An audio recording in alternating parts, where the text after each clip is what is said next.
Namaste and welcome.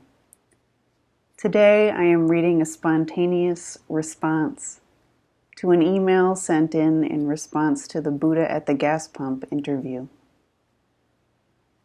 This email reads, Shruti, when you first began speaking on the show, an emotional, potent flash of your potential last past life flashed over me. You are amazing, so brave, so kind. I really want to thank you, as I too began a powerful process of awakening from trauma. The universe has been pushing me to write and tell my story, and I found your energy and words to be catalytic, lit a fire, an unquenchable fire. Part of my reservation has been with not wanting to tell my story, but now diving in with full immersion. I celebrate the fateful day in which all of the skin, 4 toes, and much of the skin on my left foot was burned off. Thank you, thank you, thank you. I hope this assists you on your journey. One particularly busy night, after spending the day in the operating room, my pain medication friend was quite late. Hours of passing out and waking up from pain with little or no medication. During this period, I traveled outside of my body and put a switch on the pain receptor synapse. To this day, if I have an intense pain, I can say no pain 3 times, and the pain for the most part is greatly muted. The reason I share this is because if it can occur in my skin suit, it can occur in others. Thank you for your inspiration, peace, and lots of love to you. Thank you so much for sharing your story. What great strength and love there is in your words. God's grace is with you.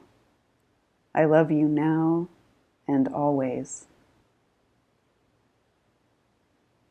Even during times of pain or crisis, right in the midst of these moments can be the best time for self-inquiry.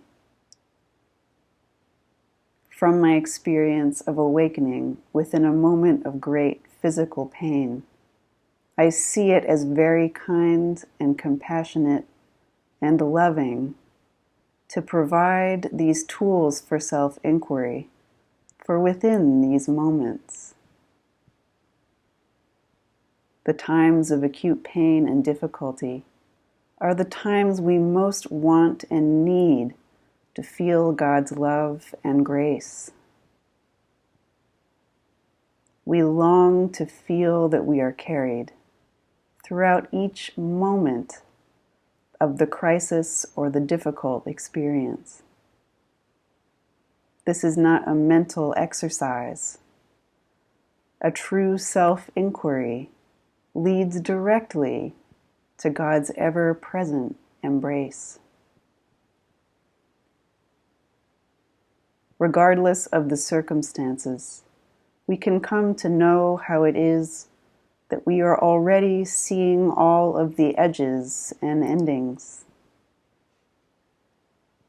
To know the edges of your experience is to be free of them, so that we may face the unexpected and ununderstandable with greater love and compassion for ourselves and others. A Red Cross form of self-inquiry asks you who you truly are. But if pain is present, it does not ask. It simply takes away what you are not. If everything you see and know can be removed from you, who is the only one that can never leave you?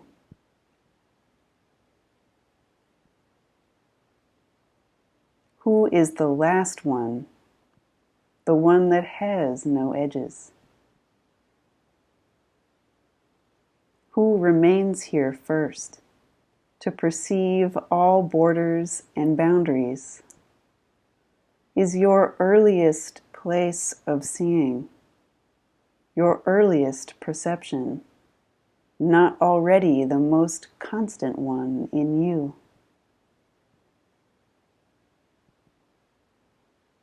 The one that is constant, that lives before the experience of time and exists beyond the edges of consciousness. This one I call God. I do not see God as a man or woman. I do not see him in only one religion or one way of worship. I see him within both the good times and the bad. He simply is always present, and in each moment his holiness is the divinity that you most naturally are. The highest of spiritual questions I see also as the most basic and direct, capable of at once resolving the most primal and urgent of human fears, and also the grandest and highest of spiritual questioning. Simply, in the midst of crisis or chaos, you may urgently need to know the one that can never leave you. You may also find in an instant that this one is already who you see from. Crisis may be traumatic to the human form, but it can also be a divine opportunity to unmask the one who lives always beyond all forms. From page 66 of The Hidden Value of Not Knowing. If our senses are weakened or failing, we can slice through all that we see to unmask the love from the faceless one behind the senses.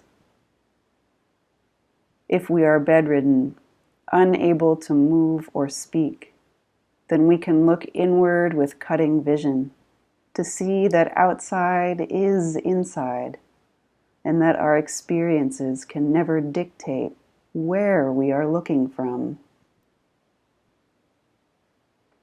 We can use our internal vision to sever our own doubt and find only the same one inside, looking out at itself in all things. This one has not left you outside of itself or stuck in isolation. When outside and inside collapse, the whole world has come to meet you, to rest inside of you, and to move with you as the love within that inner silence you have never separated from. If we could sense how loving God truly is, we would not hesitate any further in cutting through the illusion of time and form to find him, always here, always now, always here with you. He is so close that you cannot describe him, cannot know him. He is no other. He lives already in you. When everything about your experience is thrown into chaos, the body and mind will react and your feelings may intensify. It is of highest value, then, to recognize with immediacy that you are already existing as what is one and whole. You are below the layers of stress and crisis, where you see only with calmness and total clarity. You already know what to do before you know anything.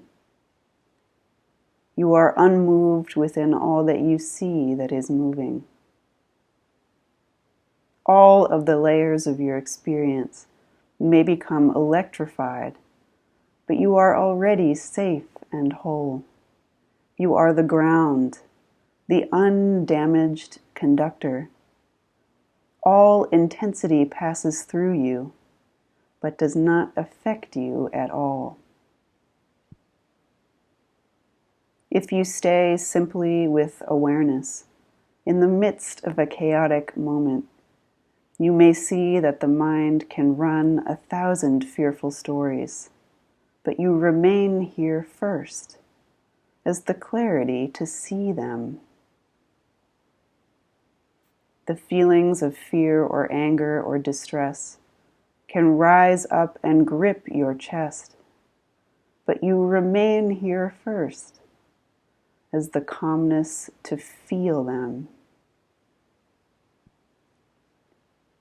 The body can feel the sensations of pain or discomfort.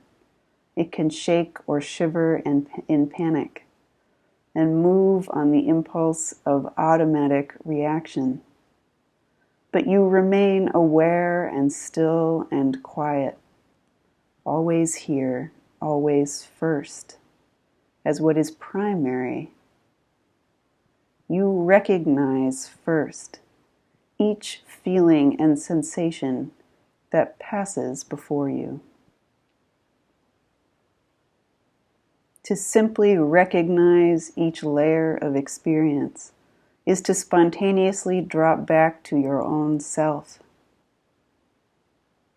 You remain simply here to see even breathing and eyesight, the movement of attention, and the rhythm of your own heartbeat.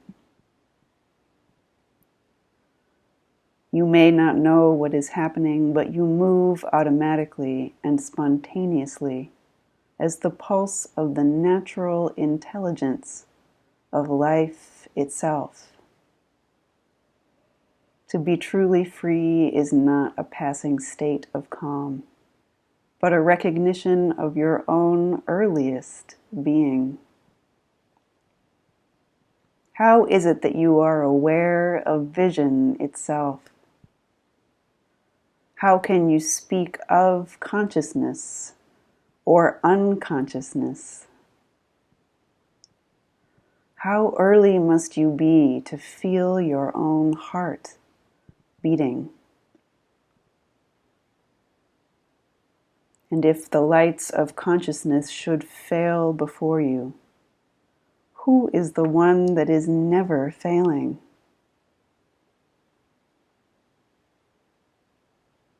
This one that is always here, the only one that survives all crisis and disaster, is already most truly you and can never become lost. In the midst of the most difficult times, why not remain as you truly are? Why not stay with God's calm, peaceful, and loving embrace? Why not allow yourself to move as His living presence? God is the kindest, because in truth, you'd need nothing for His grace. He holds you already within a vast safety net of compassion and care, regardless of any understanding or even any spiritual awakening. He is so kind that He simply holds you always and loves that you may know Him more fully if you choose. You are already free. Love is already here. God wants nothing from you. Not even your own recognition does He need. He loves you without condition and without return. He simply loves that in each moment you may see his face more clearly as your own.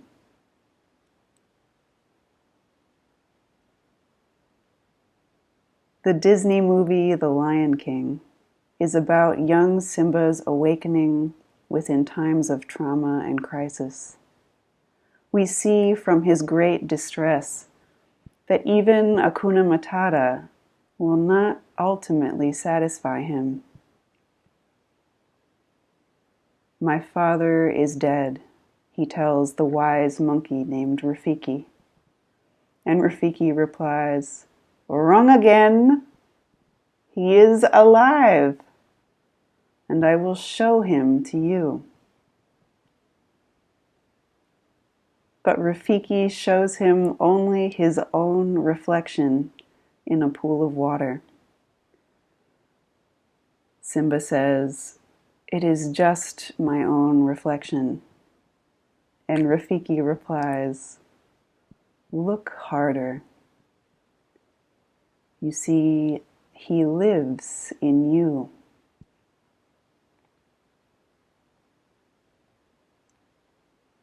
Just then, Mufasa appears both within his reflection and as a heavenly figure in the sky.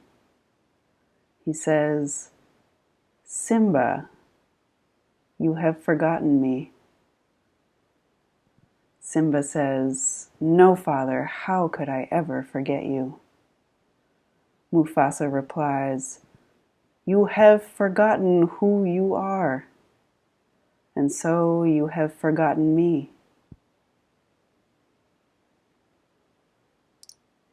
His great advice to Simba: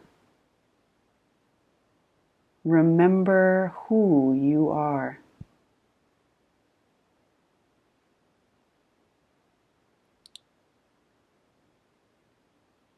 Ramana Maharshi once said, "In saying, 'I had a dream, I was in deep sleep, I am awake,' you must admit that you were there in all three states. That makes it clear that you were there all the time. If you remain as you are now, you are in the wakeful state. This becomes hidden in the dream state, and the dream state disappears when you are in deep sleep. You were there then, you are there now, and you are there all the time. The three states come and go, but you are always there. The things that happen during the wakeful, dream, and sleep states do not affect you at all. You remain your own self."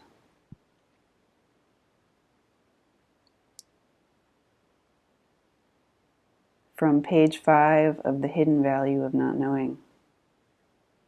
When we inquire into the hidden value of the unknown, especially in a moment of great pain or great beauty, we may not find an answer.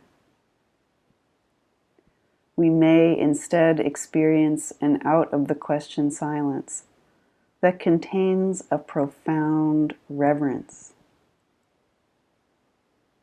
for true peace in the face of great pain and for the resolution of its suffering.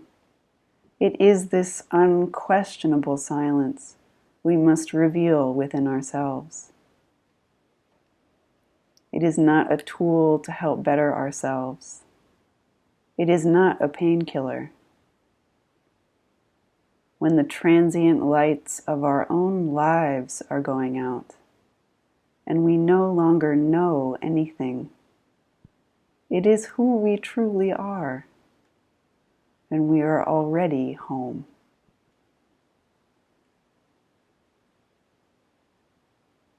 I often find myself meeting with those who are experiencing challenging circumstances. If you are experiencing a challenging circumstance or have an intense desire for satsang, I understand if you would prefer to meet privately. I am available to meet with you over the internet.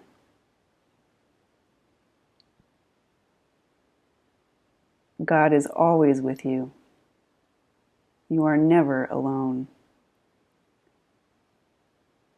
I love you now and always.